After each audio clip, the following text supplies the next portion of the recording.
This is a review of Evesky Ruix Twilight and Morninglight cases. The difference between these two models is only the color. In this video, we're gonna be reviewing the white one.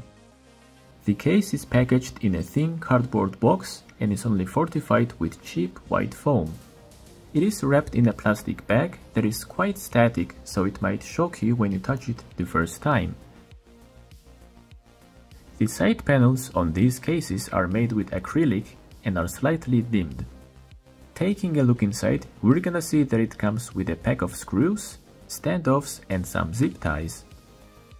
The case supports ITX, MATX and ATX sized motherboards.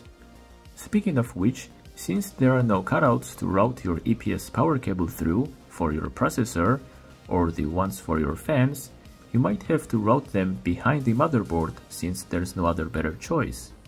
Here we have all of the cables coming from the front panel.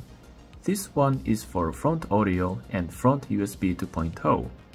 Then we have front USB 3.0, that's the blue connector, but in case your motherboard doesn't have a header for front USB 3.0, you can use this adapter, which is basically USB 2.0, that's the smaller black connector, in which case you will not get the benefit of the speeds of USB 3. And here is our LED power cable. It's a regular Molex connector and it powers the RGB on the front of the case. And of course, here is our power switch, reset switch and HDD LED cables.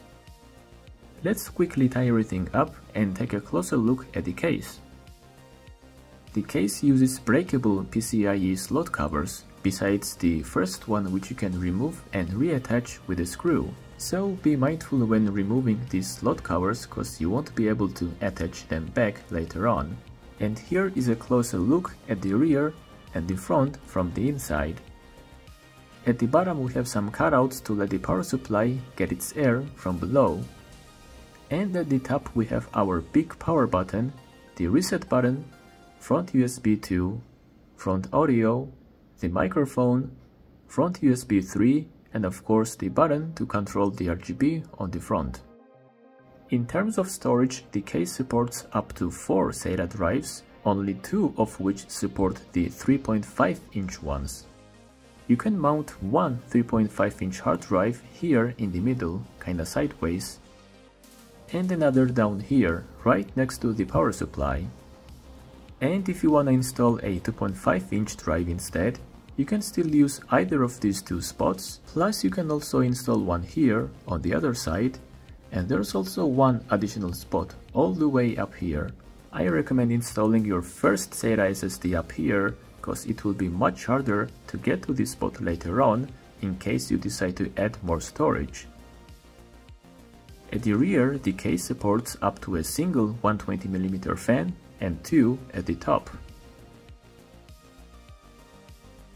In terms of graphics cards, the case supports up to 27cm long GPUs, which is pretty much any graphics card with 2 or less fans.